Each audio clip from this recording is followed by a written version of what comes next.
Então, o que a gente tinha visto, né, até agora, sobretudo na última aula, nós trabalhamos em mais detalhe as equações, a covariância relativista da equação de Dirac, a questão do gerador das rotações, né, do espaço das matrizes gama, ou seja, do espaço das matrizes das soluções da equação de Dirac, e tínhamos trabalhado também a introdução da matriz gama-5, que vai ser importante para nós depois definirmos a quiralidade, né? Trabalhamos a matriz gama-5,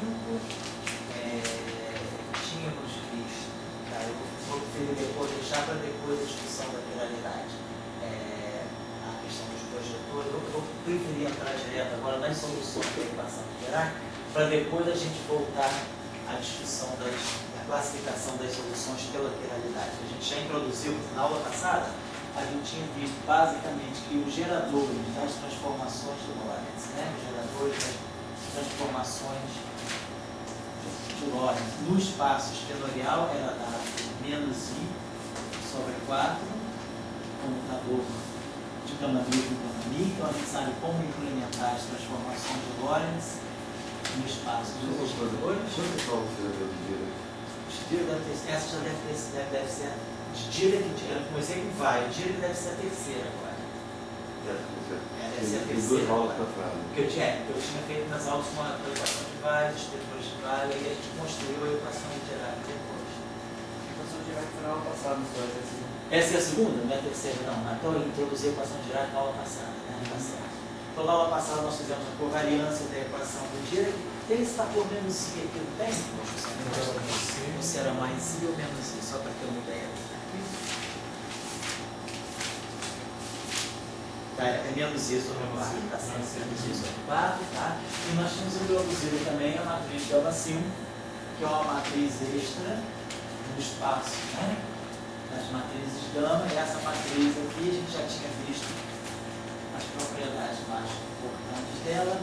Ela era uma matriz anti-hermitiana, era uma matriz cujo nós introduzimos a ideia do conjugado de Dirac, o barrado, já tínhamos visto isso, então já tínhamos também introduzido a noção do conjugado de Dirac, né? Válido para espinores e válido para matrizes em geral. Com isso nós já tínhamos visto como construir os invariantes, as grandezas covariantes e invariantes escalares, né? Psi barra psi é um escalar de Lorentz, e as grandezas que a gente escrevia que tinham um caráter tensorial a partir dessa da relação, né? Que é a matriz S, né? Que representa as transformações de Lorentz no espaço esfenorial. São essas matrizes exponencial de I sobre 2, então fiquei com menos I dá 1/8. De ômega mini, o lutador de gama-mi com gama-mi, né? Essa matriz aqui é a matriz que vem, né, das transformações de Lorentz. I sobre 2, ômega mini, o gerador.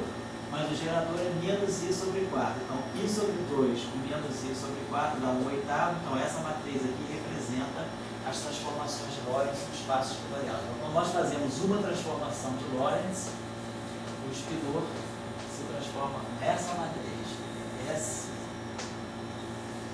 psi. E nós tínhamos visto que essa matriz tem essa propriedade. S barrado, né? Que é gama 0, S dagger, gama 0, então S é menos 1. Tínhamos visto também essa propriedade aqui, que é S é menos 1, gama mi, S, lambda, gama mi. Essa relação é a relação importante, é a relação importante que estabelece, né, a ligação das matrizes que representam as transformações de Lorentz no espaço dos espinores e as matrizes que representam as transformações de Lorentz no próprio espaço de Minkowski. Então, essa relação aqui é a relação estabelece, né, a ligação do espaço espinorial com o próprio espaço-tempo. Então, essa relação é crucial e ela sai da covariância da equação de Lorentz, né, da equação de Dirac sobre transformações de Lorentz. Basicamente, foi isso que a gente viu na aula passada, né? Um outro fato importante é que essa matriz S, como ela só depende de gama mi e de gama ni, ela tem sempre o número par de matrizes gama, ela comuta com a matriz gama 5. Né? Essa propriedade é sempre válida. Gama 5 é assim, igual a S, gama 5. Então, se eu multiplicar, né, um espinor por gama 5, a transformação de Lorentz dele não se modifica. Gama 5 e S comum. Então, só esse resultado que eu queria acrescentar. Então, eu vou dar um... Foi embora aí, né? Ver a corrente direta, né? Isso. Que dá A corrente, isso. Que dá dessa transformação de Lorentz. Que sai dessa transformação de Lorentz. Eu gostaria de ver isso aí. Né?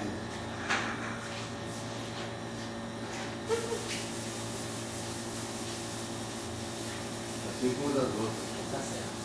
Vamos pegar lá então. No começo da aula passada, professor, você tinha falado também sobre a função de Green, da equação. Isso. Também falando da equação de Green, mostrando como resolver o espinor em função da corrente, né? Invertemos aquele operador, né? De tirar. Tá certo. Então tá bom. Acho que a gente já caminhou um pouco com isso. Eu vou passar agora para as soluções e depois a gente vai voltar a essa discussão aí do spin, que aí a gente vai entrar com o conceito de pluralidade. Vou deixar isso para depois. Então vamos trabalhar hoje as soluções da equação de Dirac. Então, vamos escrever a equação de Dirac livre ainda, né? Como nós estávamos escrevendo, I, H cortado, I, menos C igual a zero. Então, vamos escrever a equação de Dirac livre no espaço das coordenadas. Vamos passar agora essa equação para o espaço dos momentos, fazendo, né, a nossa convenção que nós adotamos para transformar para as integrais de Fourier. O psi, né, vamos colocar assim, o psi de dx, né, vamos botar transformada de Fourier de forma covariante, né, então vai ser desse modo integral. D4 capa,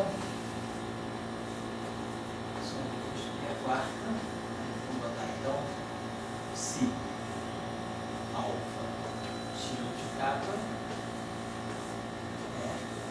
a menos i capa x. Então lembrando que esse capa x aqui, essa notação está valendo no espaço quadridimensional, capa é o ômega, é menos ômega t mais capa x. Essa exponencial aqui é aquela exponencial que dá a onda plana caminhando para a direita. E pela nossa métrica, né, capa x menos ômega t. Então, quando a gente fizer aqui, então, fazendo a transformada de Fourier, né, ao transformar, a gente pode passar isso aqui direto também para o espaço dos momenta, né? A gente, por exemplo, se eu quiser, posso, ao invés de fazer a transformada de Fourier direto no espaço dos vetores de onda, eu posso fazer o seguinte aqui, ó. V4T, lembrando que H cortado, capa, I, é o PNI. Né? Então a gente pode fazer integral, fazer a representação direto no espaço dos momentos. Então vai ficar psi tilde P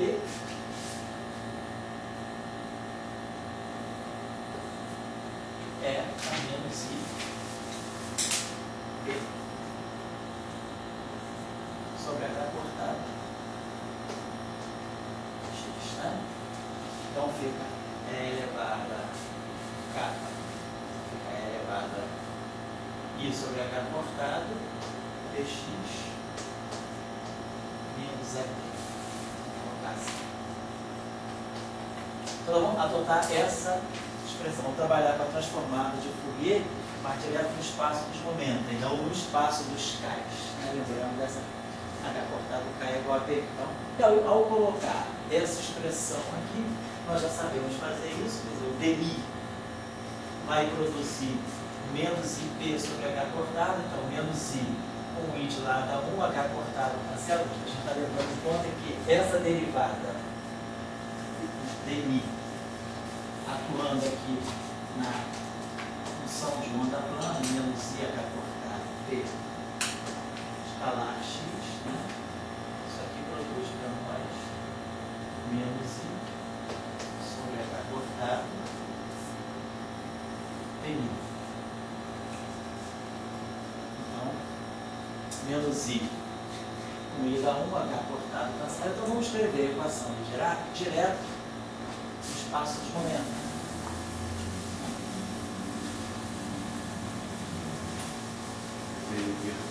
Exponencial. Oi? Vezes exponencial. Vezes exponencial.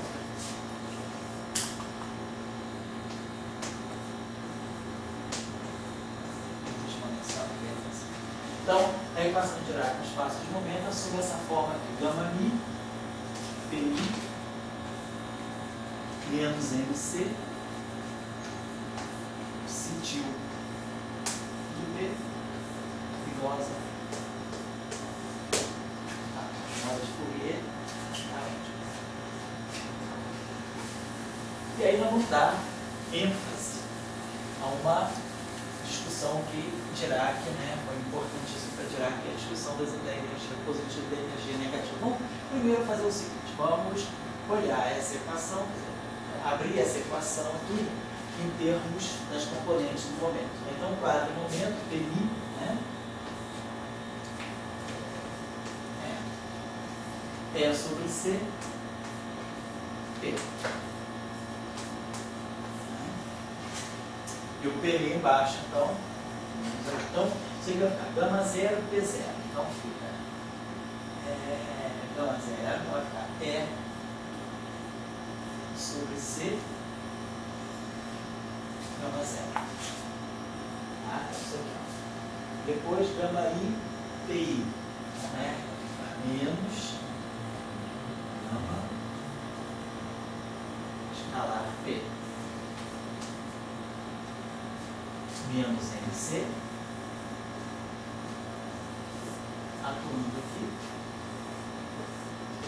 no psi til de P, igual a 0. Então vamos botar logo esse C para cá. PC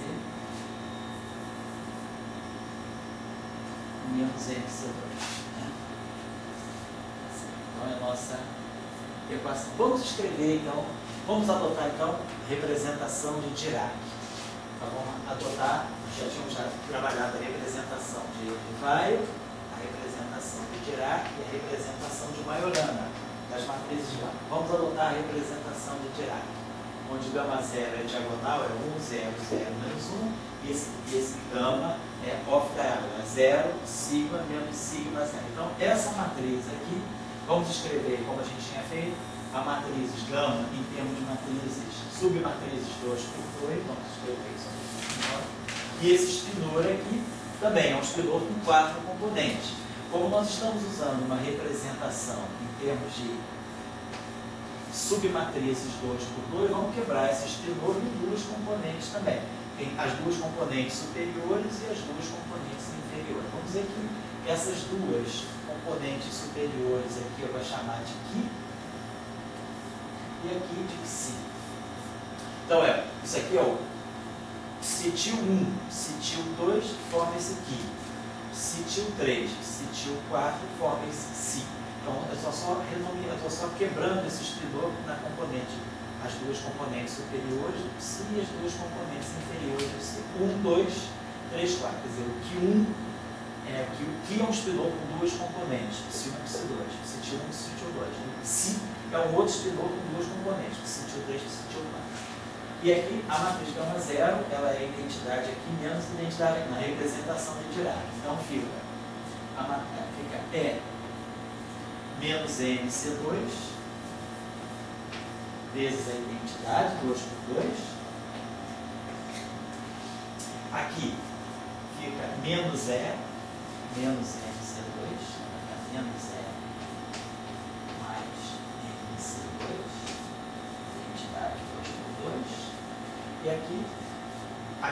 sigma, aqui fica menos sigma. Então vai ficar menos sigma escalar PC e sigma escalar PC. Certo? Estou só colocando as matrizes de Pauli, as matrizes de Dirac, matrizes gama na representação de Dirac. Aqui, claro, desde o início não tem matriz nenhuma, porque é identidade. Então, a matriz identidade 4x4 está aqui, a matriz identidade 4x4 está aqui. Então, nós ganhamos essa equação. A equação de Dirac, ela se desdobra em duas equações acopladas para Qi e Xi. Vamos lá, escrever as equações. Para a gente ter uma primeira ideia.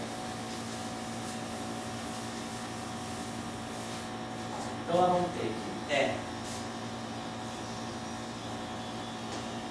menos MC2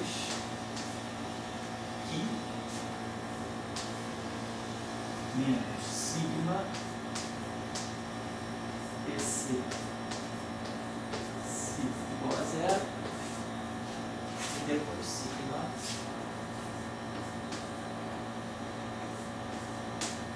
PC Qi menos MC2 se igual a zero.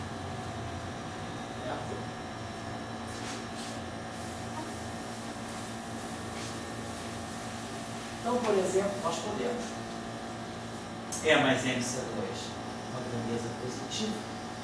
Aqui não. É que se E for igual a MC2, isso aqui é zero. Vamos pegar essa grandeza. Então, podemos eliminar o Psi. O que a gente pode mostrar aqui? Ó. Psi, esse espelho inferior, se ele é sigma, escalar, sigma escalar, PC sobre E mais MC2 Qi. Então a gente mostra que o espinor, no caso da equação de Dirac livre, o espinor inferior ele pode ser escrito em função do espinor superior. E aí a gente observa aqui uma relação importante também. Do ponto da relatividade, nós sabemos que a energia relativística total da partícula livre é MC2 gama. E o momento relativístico é mv gama. Então, se nós dividimos um pelo outro, né?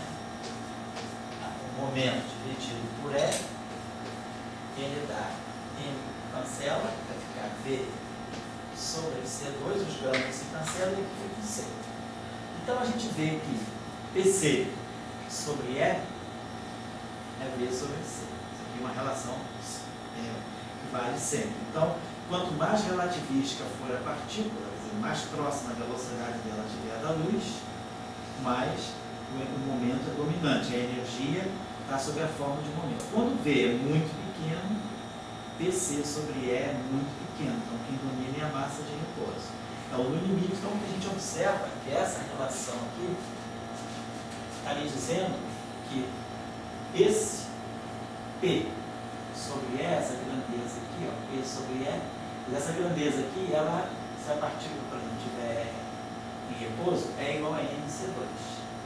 Então, esse próprio é igual a MC2. Se a partícula estiver então, em repouso, momento e número, né? Toda a energia está aqui. A energia é raiz quadrada, né?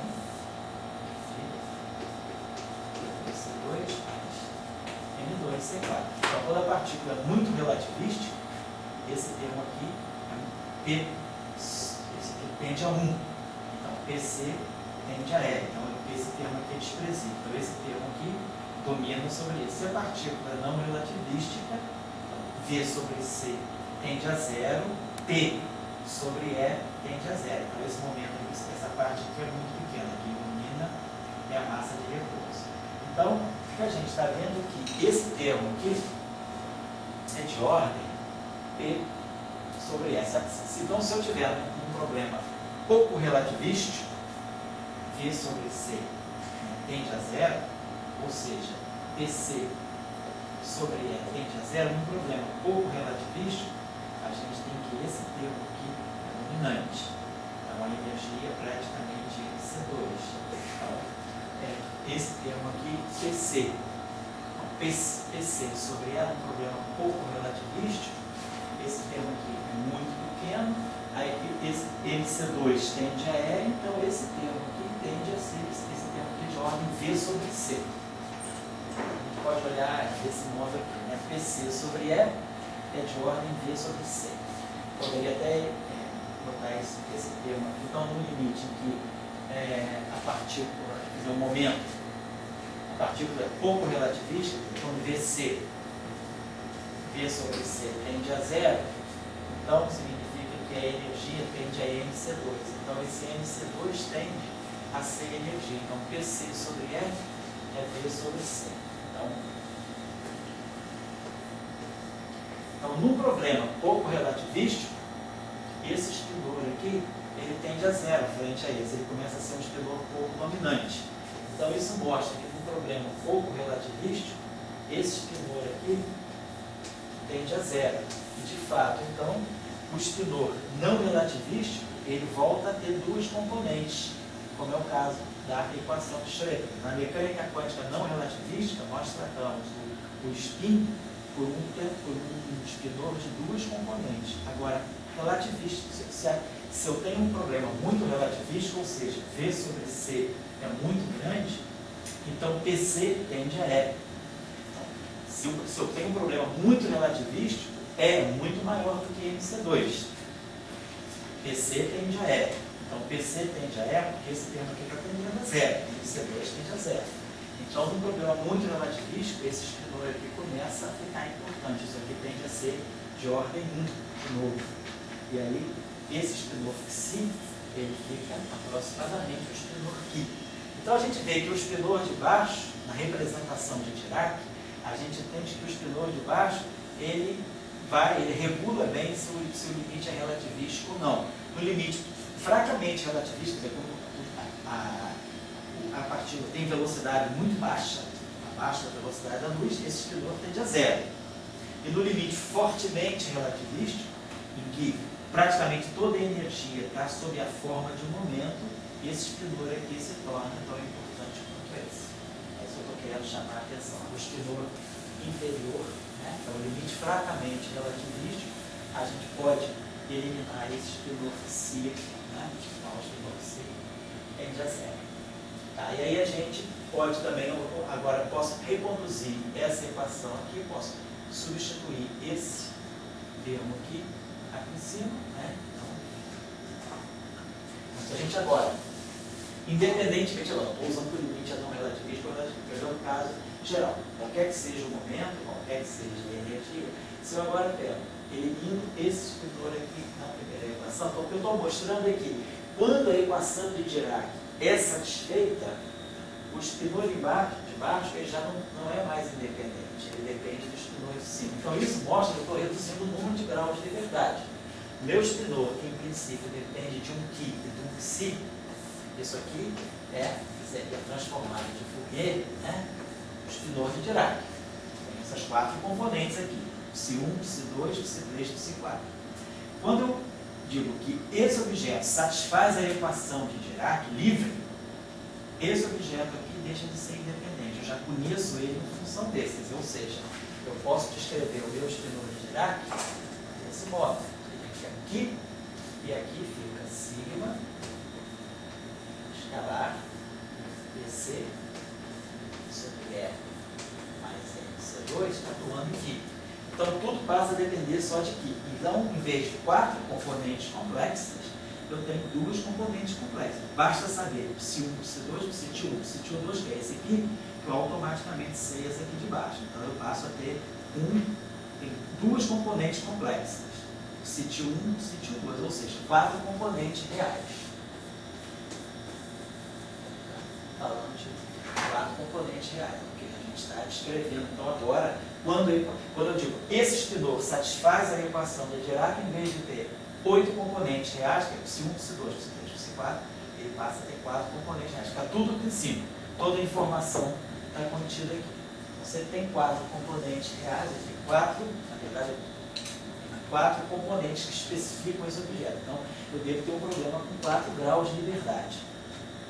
que esse problema pode estar descrevendo. Então, ele deve estar descrevendo, se a partícula tem spin meio, ele deve estar descrevendo a partícula com spin meio ou a partícula com spin menos meio, polarização menos meio. Agora, qual é o outro que tem 4 graus de liberdade?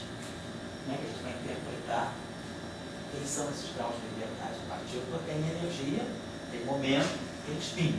Então, eu sei que 2 graus de liberdade estão associados ao spin, mas eu devo ter 4, porque ele tem 4 elementos reais aqui.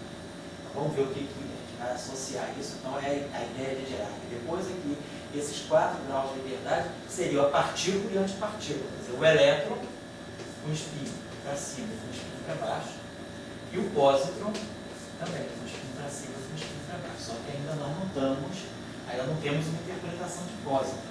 Mas, na verdade, a equação de Dirac, os 4 graus de liberdade que ela descreve, nós vamos ver, antes de falar do pósitron, nós vamos ver que os 4 graus de liberdade que ela pode descrever são energia positiva, spin para cima, spin para baixo, e uma solução com energia negativa, spin para cima, spin para baixo. E depois nós vamos ver que essa solução de energia negativa vai ser interpretada como pósitron. Mas aí não pode.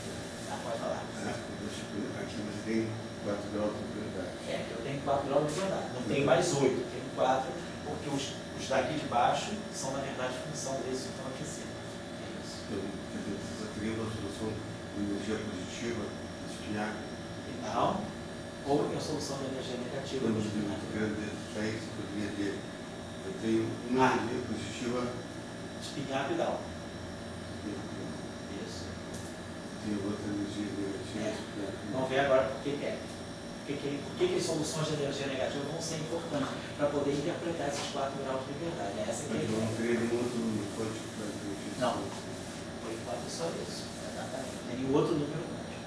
E aqui o que a gente está descrevendo é o conteúdo da equação de Dirac, como a gente olhou a equação de Dirac, é spin e energia, spin e massa, spin e momento. Na verdade, tem uma partícula, quando a gente construiu a equação de Weis, a gente diz, ela tem uma partícula cujo spin está na direção do momento ou não. Quando eu juntei as duas informações das equações de Weis, eu juntei com o termo de massa. Então, o que eu estou introduzindo, quer dizer, o que a partícula tem é massa e spin. E aí que ela tem massa, ela tem momento, então ela tem energia. A questão é que a gente agora vai ter que, quer dizer, a ideia de Dirac é de ressuscitar, quer dizer, não de ressuscitar, mas de valorizar as soluções de energia negativa, é que ele observou que quando se resolve a equação, quer dizer, quando você tira a informação de que esse spinor, psitil, satisfaz a equação de Dirac, você perde as duas componentes de baixo. Então você tem esse spinor aqui. Aí você vê que o teu problema todo se reduz, né? Toda a informação está aqui, mas esse objeto tem 2 componentes complexas, portanto 4 componentes reais.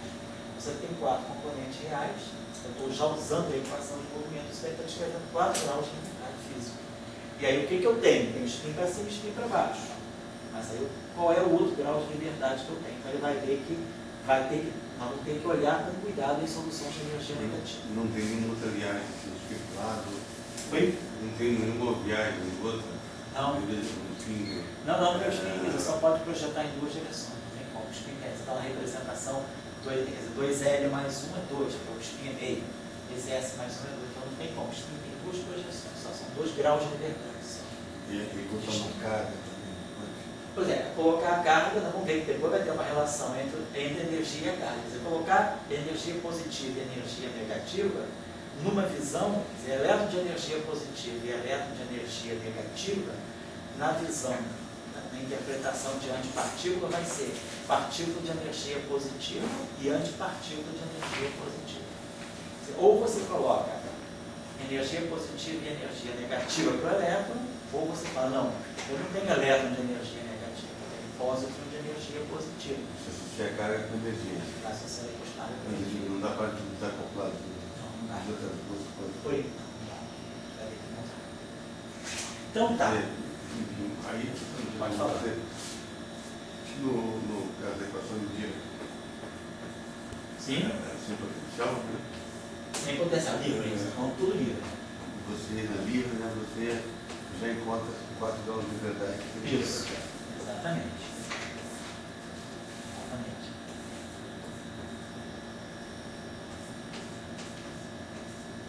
Claro que tem esse E mais MC2 aqui. Isso aqui é igual a zero. Aqui vai dar Só mata 2 graus de verdade quando vai ao limite não relativista. O limite não relativista.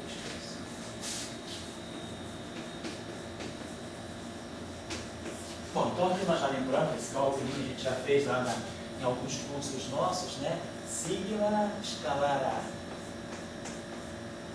Sigma escalar B. A gente sabe que a gente pode decompor sigma I e sigma J numa parte simétrica e uma parte assimétrica. Então isso aqui dá A escalar B. Matriz de identidade, 2 por 2. Né? E aí aqui dá I A vetorial P, matriz C. Mas como aqui P é igual a P, o produto vetorial é zero, então sigma escalar P. Sigma escalar P simplesmente dá P2. Isso aqui é a mesma coisa que P ao quadrado, P2, C2.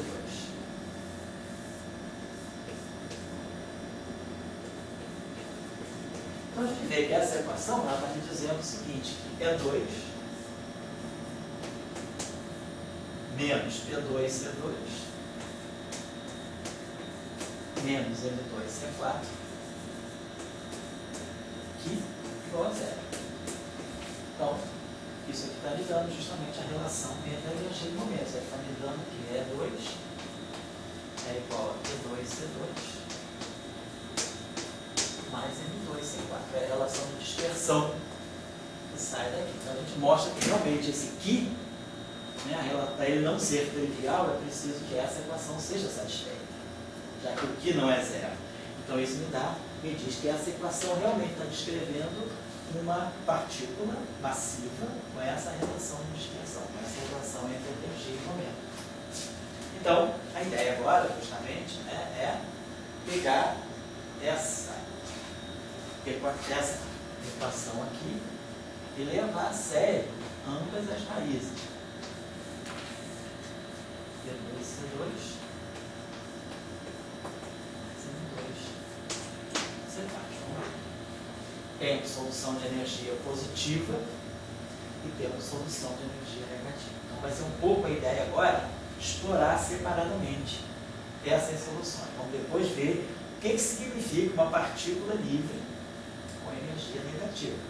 Claro que nessa visão, né, uma visão puramente matemática, como eu estou resolvendo uma equação, tem um espaço de soluções. Agora, fisicamente, só interpretação nós vamos poder dar para essas soluções de energia livre negativas. Isso dirá que então encontra uma simetria, que é a simetria de conjugação de carga, que vai dar sentido físico a essas soluções. Mas no momento, o problema da gente então é estudar as soluções. Vamos estudar o espaço completo de todas as soluções da equação de Dirac. As soluções de energia positiva e as soluções de energia negativa. Então, a equação tem a forma geral assim, né? No espaço dos momentos. Gama mi, PI, menos MC, ela colocando o sutil de P igual a zero. Então, vamos escrever a solução como nós temos escrito no problema. É gama zero, E sobre C, então, gama zero é menos gama escalar PC menos PC2 sutil de P igual a zero. Então isso aqui é geral. Então vamos estudar agora as soluções de energia positiva. Então vamos dizer que E seja positivo e seja dado por raiz quadrada de P2C2 M2C4. Vamos chamar essa grandeza aqui, só para fixar, não ficar carregando isso, vamos chamar isso aqui de epsilon de P. Esse epsilon de P está significando esse valor aqui, raiz quadrada de P2C2 mais M2C4. Quer dizer, energia positiva de uma partícula livre com momento P e massa de repouso M. Então essa equação assumiu essa forma aqui. Gama zero é positivo menos gama escalar P C menos MC2. E aí, para caracterizar as soluções de energia positiva, Dirac, só para uma questão de notação, toda solução de energia positiva, em vez de botar esse psitil em 4 componentes, psitil 1, 2, 3, 4, chama-se espinor de U. Então, esse espinor U de P é P. Esse espinor, ele tem energia positiva E e momento P. Então, essa aqui é a solução de energia positiva. É uma designação. Vamos adotar essa notação de um espinor U para designar as soluções de energia positiva. A equação de Dirac tem essa forma. Certo? Deixa eu apagar isso aqui, então. Vou grafar isso aqui para a gente pegar uma equação. Então, vou escrever isso aqui da seguinte maneira. Gama zero, energia positiva, menos gama, escalar PC, menos NC2. Eu vou omitir a dependência aqui do igual a zero. Então está implícito que a energia é momento P. Vamos pegar essa equação, só, e vamos tirar o Dagger, conjugado de Dirac, não o Dagger, o barra, o conjugado de Dirac. O conjugado de Dirac é só trocar a ordem, né? E a gente sabe que as matrizes gama zero barrada é gama zero, e gama barrada é gama também. Então, vai ficar gama zero é menos gama, escalar PC, menos NC2, igual a zero. Então, peguei o barrado dessa equação, conjugado de Dirac. E aí, vou fazer o seguinte, vamos multiplicar a equação de cima à esquerda por o barrado. Vamos pegar essa equação, vamos multiplicar aqui por o barrado. E vamos pegar essa equação aqui, multiplicar a direita por 1. Certo? E aí eu posso subtrair uma equação, eu posso somar, né? Subtrair uma equação da outra, né? Essa equação aqui me daria o barrado, tá? Então, é o seguinte, vou pegar aqui. Se eu somar. Não, vou fazer o seguinte, não, perdão, veja eu explicar, pegar a segunda equação, pegar essa segunda equação aqui. Mas é o seguinte, não tirar o barrado, não, vamos tirar o Dagger, o hermitiano conjugado, o conjugado hermitiano. Então, tá, U vem para cá, o Dagger. Perfeito. Matriz gama zero, ela é hermitiana, então gama zero, Dagger é gama zero. Mas as matrizes espaciais são anti-hermitianas, então quando eu tirar o conjugado hermitiano, não o conjugado de Dirac, mas o conjugado hermitiano, elas trocam de sinal. Gama Dagger é menos gama. E aí assim fica assim. E aí agora sim, eu vou multiplicar essa equação aqui, à esquerda, por o Dagger. E vou multiplicar essa equação aqui à direita por 1. E aí agora eu vejo. Esse termo aqui se mantém, mas esse termo aqui trocou de sinal. Então suponhamos que eu some essas duas equações. Fiz essas operações, multipliquei aquela à esquerda por o Dagger, multipliquei a direita essa por U e somo as duas equações. Então esse termo aqui desaparece. Aí eu multipliquei essa aqui, e primeiro tirei o Dagger dessa equação. Quando tira o Dagger é só botar ali e só trocar o sinal desse. Essas duas equações são diferentes. Com aqui sinal diferente. Aqui fica a mesma coisa, porque o gama zero não muda, o gama zero é hermitiano. Coisas que a gente não está assim esquecido. Depois quando tira o Dagger, você já obteve aquela equação. Quando eu tirar o Dagger, eu já ganho a equação de baixo. Lembrando que essas matrizes são anti-hermitianas. Então sempre numa equação de vida você tem uma Dagger. Você pode tirar o Dagger, exatamente, que é a equação na forma Ket e a equação na forma Bra. Você pode passar de uma para outra. Você pode tirar o barrado também, poderia tirar o conjugado de Dirac. Se eu tirasse o conjugado de Dirac, como eu fiz a primeira vez, eu tirava o barrado. Mas aí gama zero, barrado e gama zero, gama barrado e o próprio gama. Então não mudaria nada, os sinais seriam os mesmos. Então eu digo assim, você, quando tem uma equação de Dirac, na verdade você tem 3 equações. Na verdade você tem a equação de Dirac e tem o Dagger. O Dagger e o barrado. O barrado. Pode escolher o que você pode querer fazer, exatamente. Então agora, se eu somo essas duas equações, esse termo aqui se junta com esse termo cancela esse, e esse se junta com esse. Vai dar um fator 2 aqui, vai dar um fator 2 aqui, que eu vou então cancelar, porque ele é global, esse termo aqui se cancelou. Então o que a gente mostra aqui, epsilon, que é energia. Esse aqui é um número, pode passar à vontade para cá. O Dagger, gama 0, é igual a MC2, o Dagger. Então a gente chega, isso aqui para nós é o barrado, isso aqui é o próprio 1 barrado. Então a gente chega a essa conclusão que o Dagger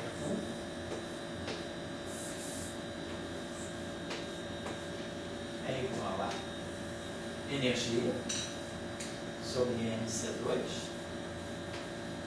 o barrado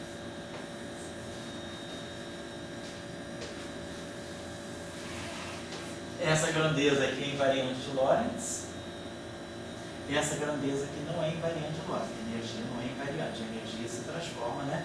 As transformações de Lorentz, elas misturam energia com momento. E isso aqui, então, não é invariante de Lorentz. Então, essa grandeza aqui, ela depende do referencial, essa grandeza aqui não depende do referencial nem essa, mas essa depende. Então, essa equação aqui a gente usa, então, para a gente tomar, por exemplo, o barrado 1 igual a 1, eu estou normalizando o Dagger U como sendo S sobre MC2. Eu só estou dando essa relação aqui, que é uma relação que decorre dessa equação aí, né? Certo? Beleza. Só para a gente ter uma ideia.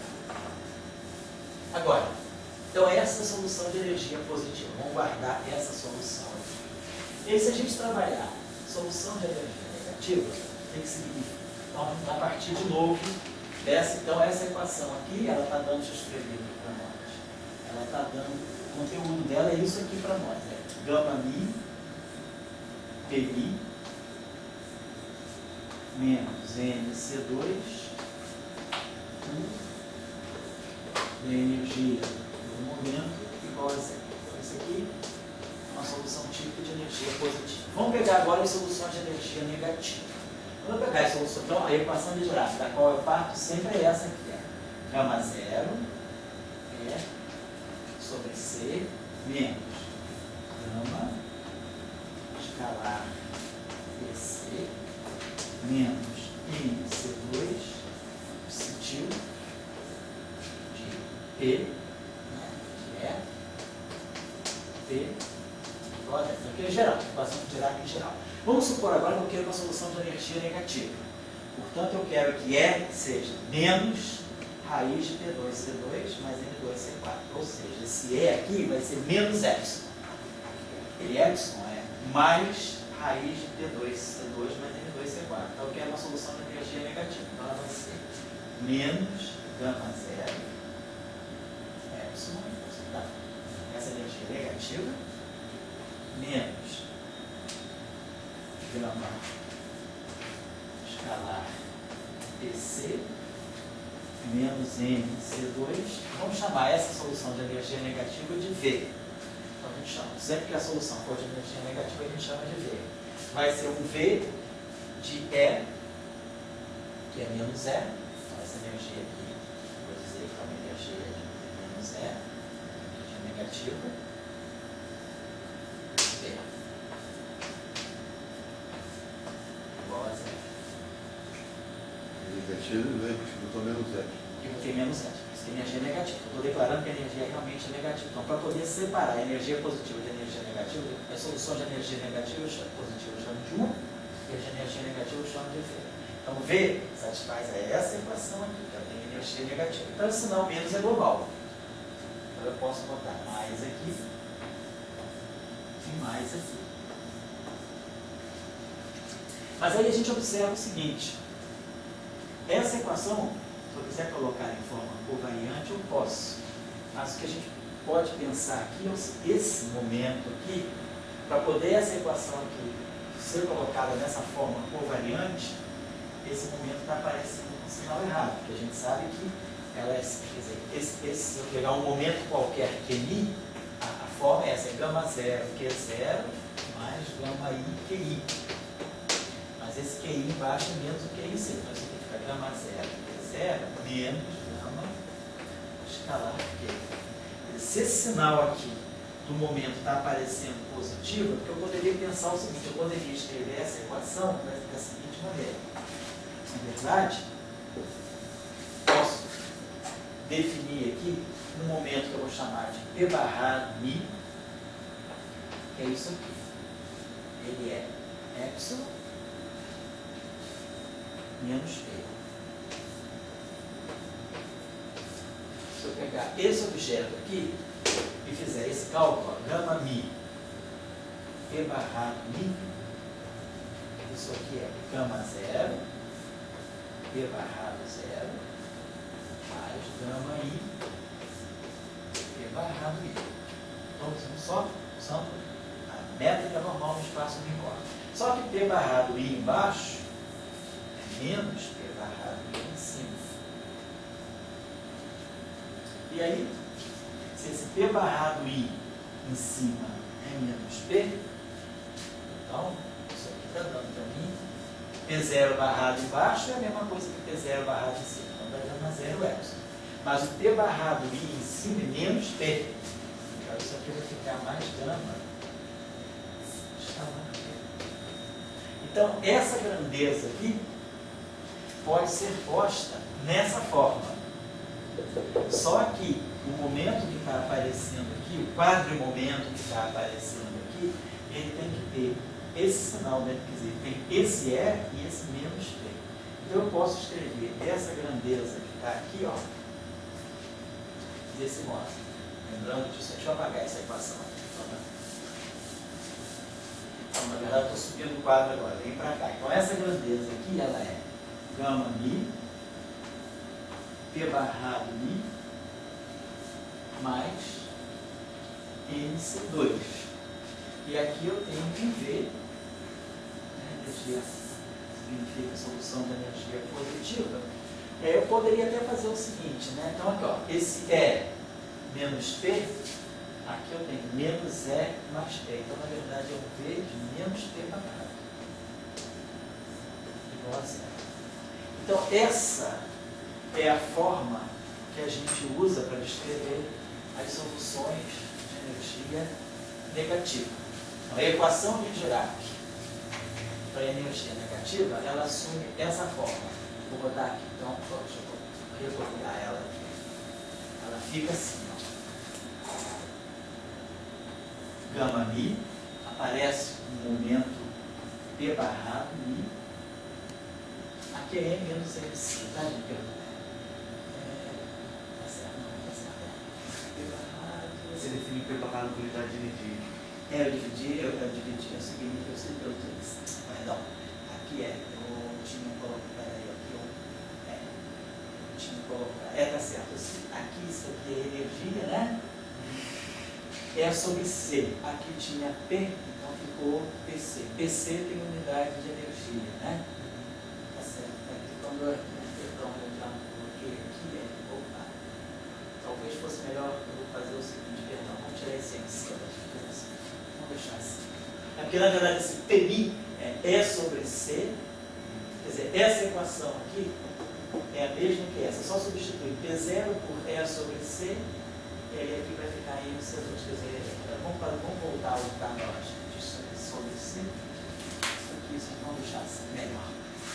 Então, e a equação com energia negativa, então ficou essa aqui, mais MC, e aqui eu tenho um espinor V de menos P barrado, igual a zero.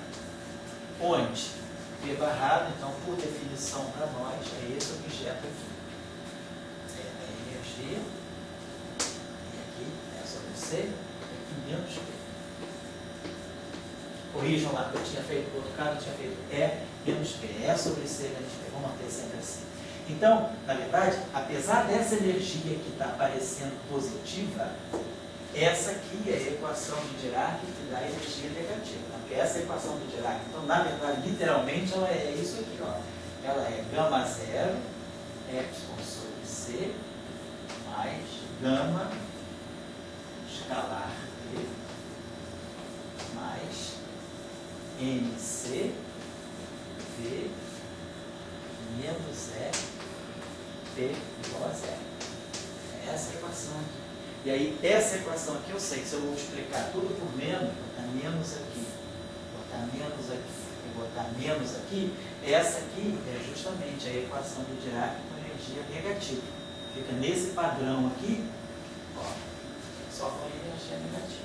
Então, dessa forma, quando eu coloco esse P barrado aqui, já está implícito para mim que essa aqui é a solução de energia negativa. A gente usa essa convenção, a solução de energia negativa, ela é de que essa forma aqui, mas claro, com esse momento P barrado, sendo definido desse modo, para poder colocar ela dessa forma covariante. Então, são as duas formas que a gente usa para colocar a equação de Dirac sob a forma de energia positiva e sob a forma de energia negativa. Vou colocar desse modo aqui. Então, a mesma coisa eu posso fazer aqui, eu posso abrir essa equação, pegar o Dagger dela, não vai ter problema nenhum. Então, se eu fizer as mesmas instruções que eu faço aqui, eu ganho uma relação aqui. Só que agora aqui eu vou ganhar uma relação distinta. Aqui vocês observem, bem, se a gente abrir essa equação aqui, então essa equação está dando para nós o seguinte, ó, gama zero, epsilon sobre C, mais gama I P barrado I, então, mais gama está mais P.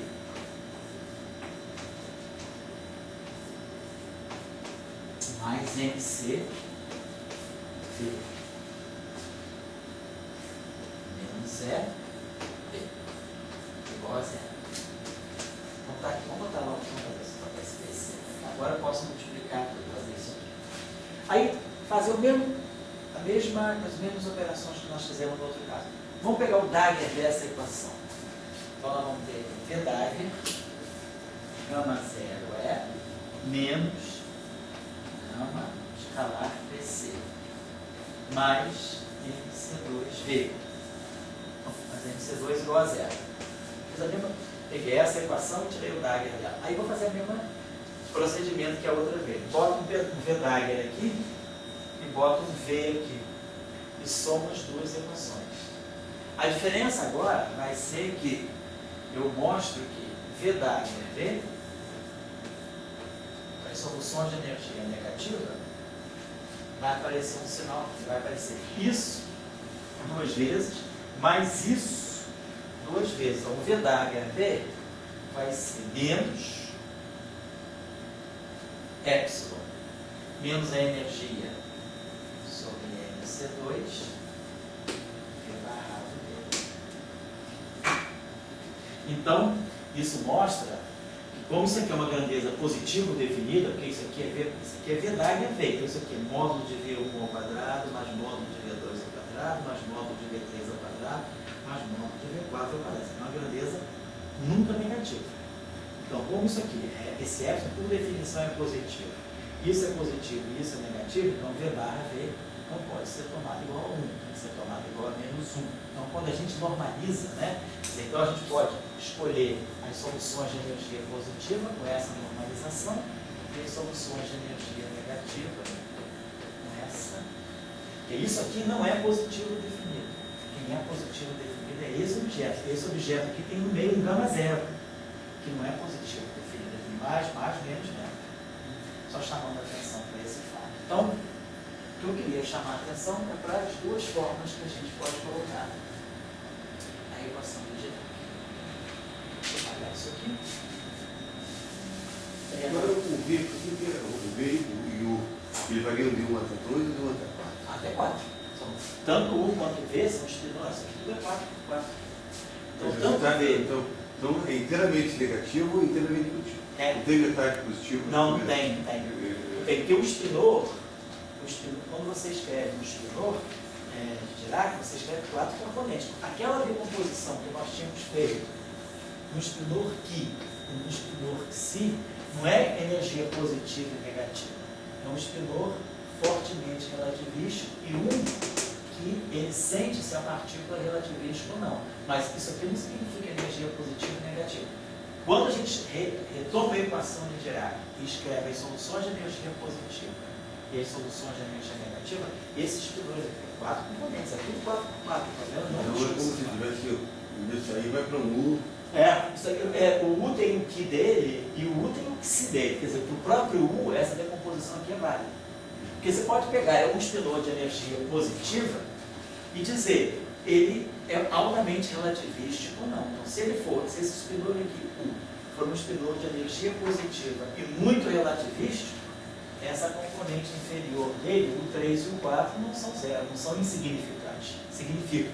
Mas se você pegar um spinor U de energia positiva, mas que seja fracamente relativístico, o 3 e o 4 teriam zero. Você chamou simplesmente isso aí de U e de V. Isso aqui, quer dizer, isso aqui pode ser U, ou isso aqui tudo também pode ser V. É isso mesmo. Quer dizer, não é que eu esteja pegando um spinor de Dirac e dizendo as duas componentes superiores são positivas, de energia positiva, e as duas inferiores de energia negativa, não. Sempre que você pegar um spinor de energia positiva ou de energia negativa, ele tem as 4 componentes. Por isso estudo matemático, né? Estudo matemático. Fazendo Estudo matemático. Até agora, a gente não sabe o que significa uma partícula livre com energia total negativa. Não teria sentido, né? Do ponto de vista físico, esse objeto. Então, a gente está fazendo só simplesmente uma análise para a gente poder ter o espaço completo das soluções dessa equação. Esse é o nosso objetivo. Então, para apagar isso aqui, vamos voltar então aqui a essa equação. Então, a solução de energia positiva, ela tem essa fórmula, chama PI menos MC de PI igual a zero. E a solução de energia negativa, I, P barrado I, mais MC, V, menos P barrado, igual a zero. Então, são as soluções de energia positiva e energia negativa, certo? Vamos observar só uma coisa. Se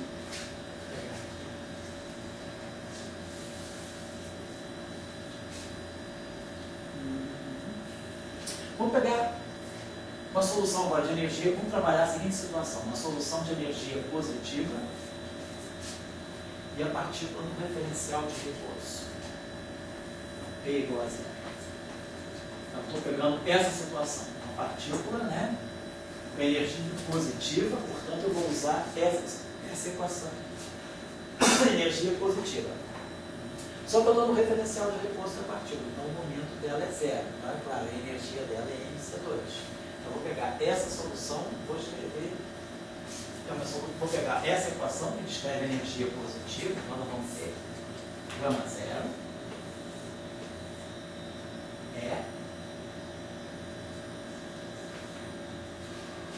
menos gama escalar P, só que o P é zero, menos MC energia é igual a MC2, momento zero. Então, estou pegando essa solução de energia positiva no referencial de repouso. Só que esse E aqui, isso aqui é E sobre C, né? É sobre C. Então, essa solução aqui é E menos MC2, tá? É sobre C. Então, a matriz de gama zero, eu sei quem é 1, 0, 0, menos 1. Então, essa equação aqui pode ser escrita desse modo, em termos das matrizes na representação de Dirac. Aqui é MC2, é igual a MC2, que a partícula está no referencial de repouso. Então, P é zero, então esse E é simplesmente MC2. Então, a matriz de gama zero aqui tem a identidade, então esse tempo vai cancelar isso. Então, vai ficar 0, 0, 0, e aqui embaixo é menos a identidade. Então, aqui vai ficar menos 2, MC2, identidade. 2. Isso atuando aqui nessa matriz U. Atuando nesse spinor U. Justamente, vamos decompor esse spinor em duas partes. Uma parte aqui e uma parte aqui. Isso é igual a zero. Esse spinor aqui tem 4 componentes. Então, como eu estou fazendo um problema em matrizes 2 por 2, reduzindo um problema 2 por 2, eu estou pegando esse spinor de energia positiva e quebrando ele em 2 spinores. Aqui tem o 1, o 2, o 3, o 4. Se quiser, você até colocar o 1, o 2, o 3, o 4, não faz.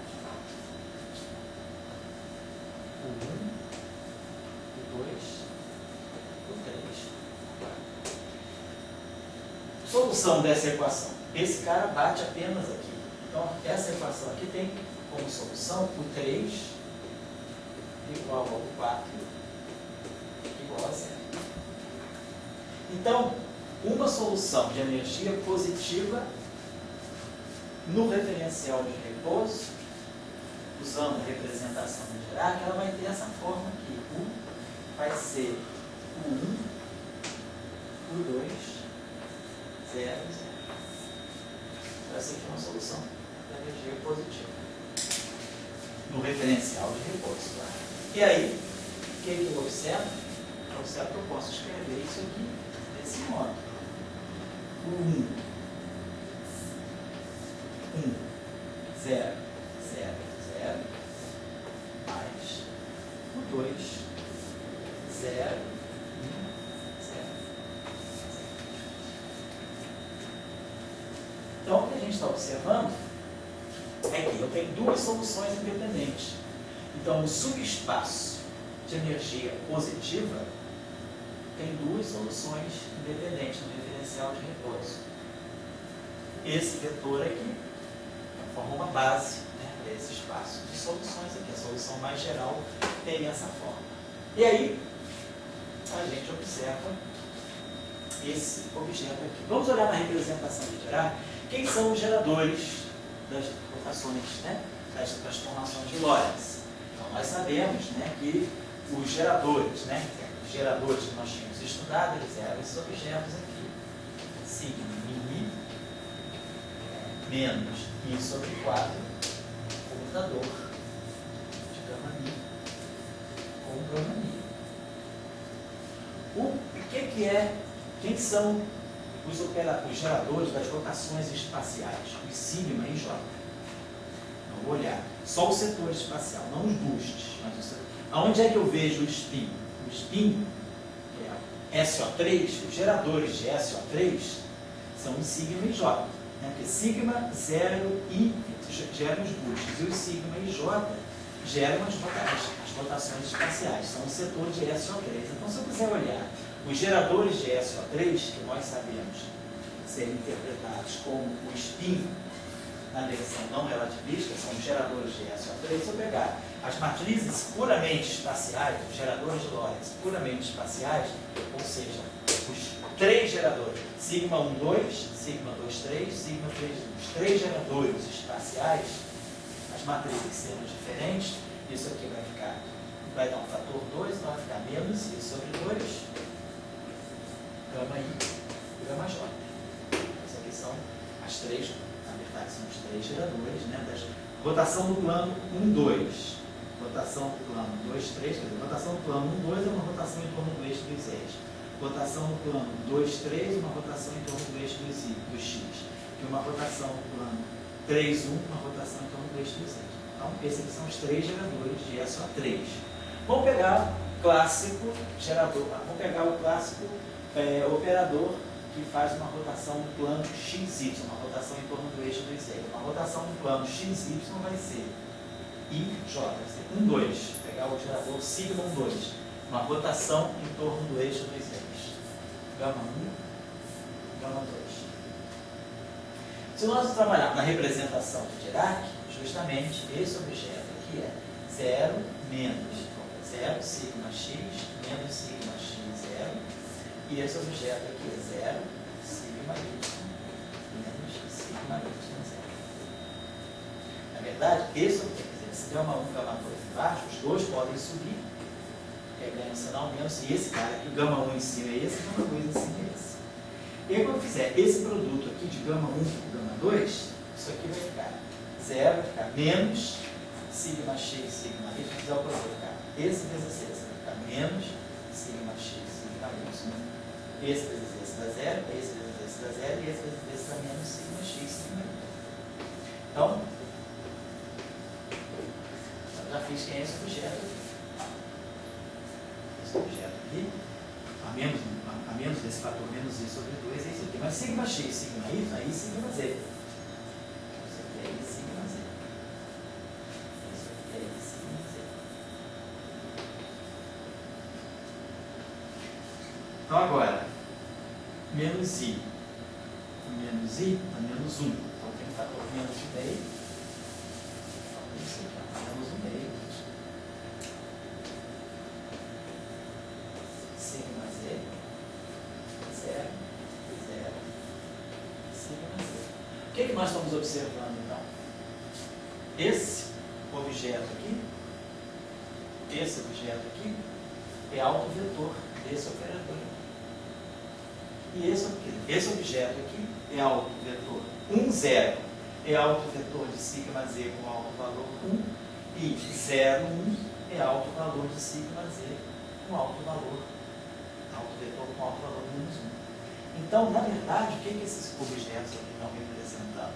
Esse objeto aqui está representando um elétron com energia positiva no referencial de Reposo com espinhato. E esse autovetor, esse objeto aqui, 1, 0, é autovetor de sigma Z com alto valor mais 1. E 0, 1 é autovetor de sigma Z com alto valor menos 1.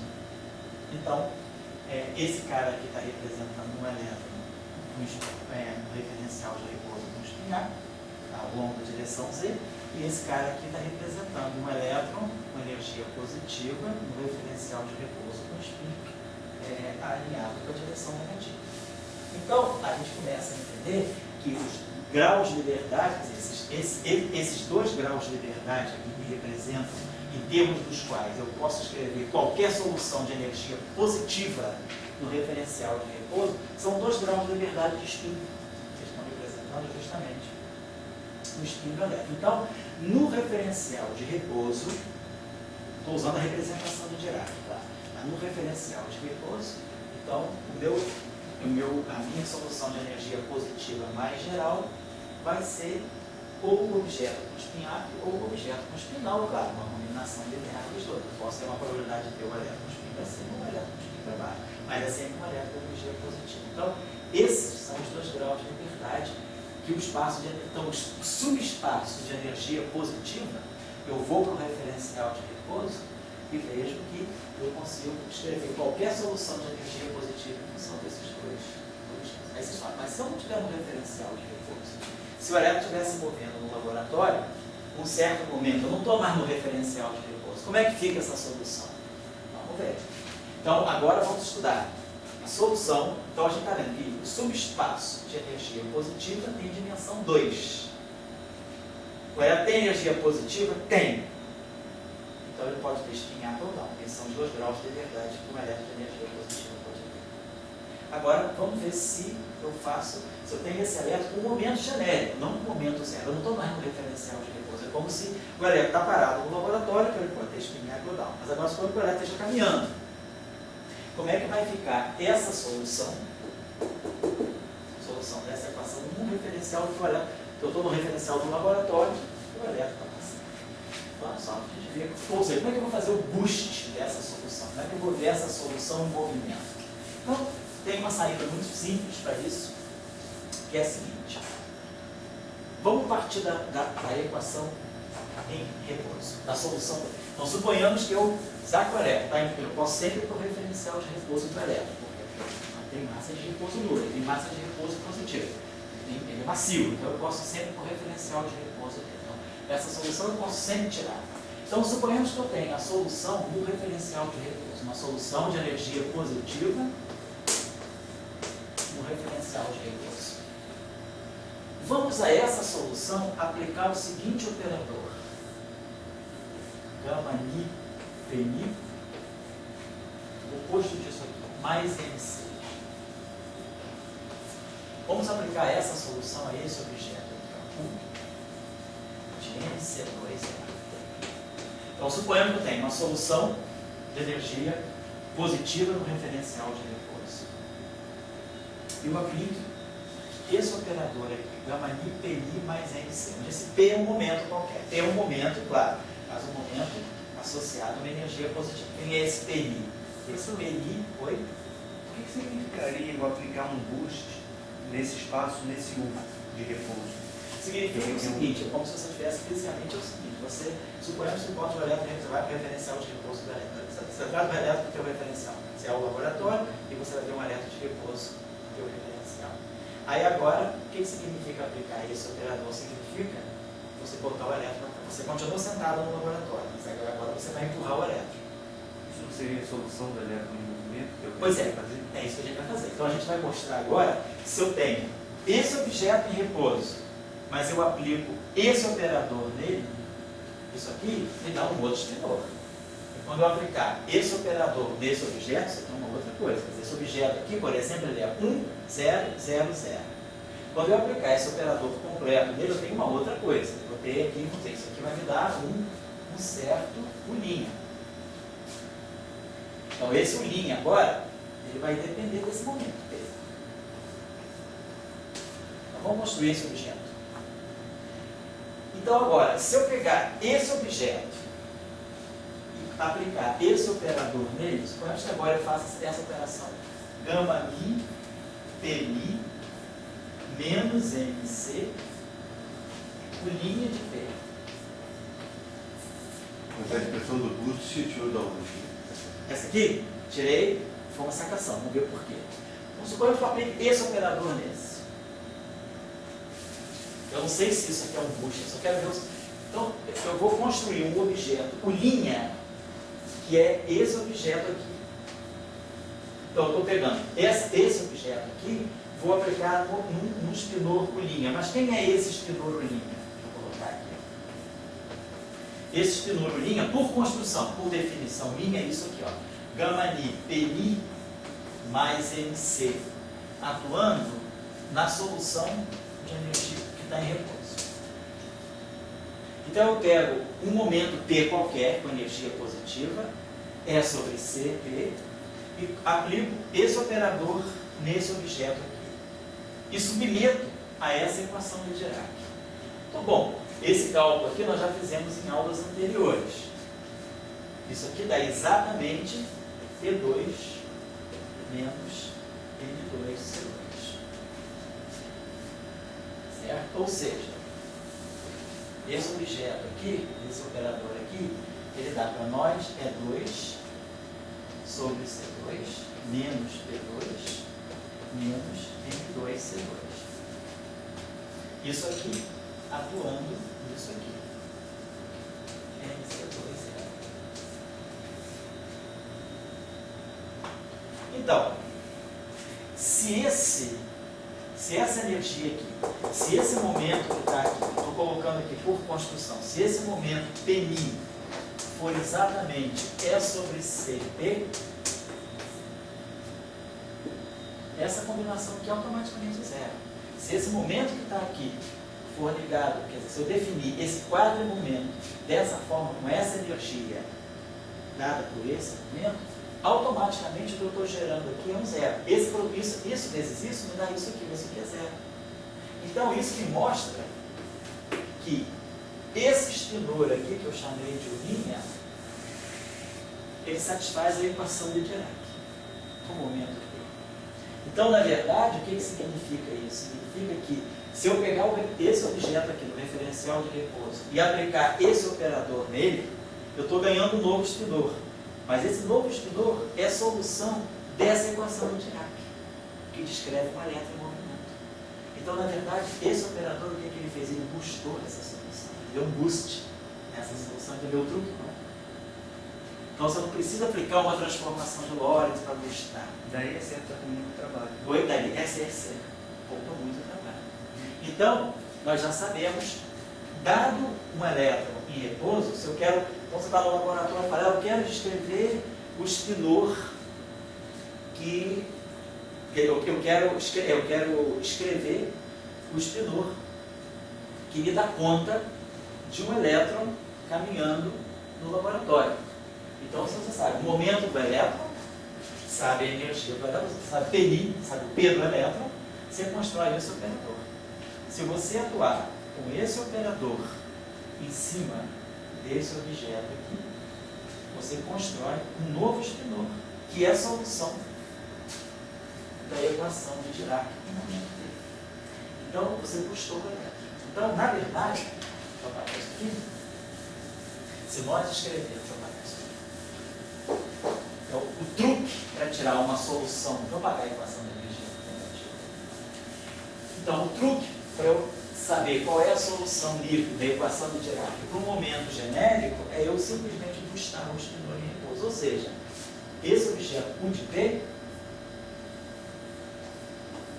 ele vai ser desse modo, ele vai ser gama I, PI, mais MC atuando nesse objeto.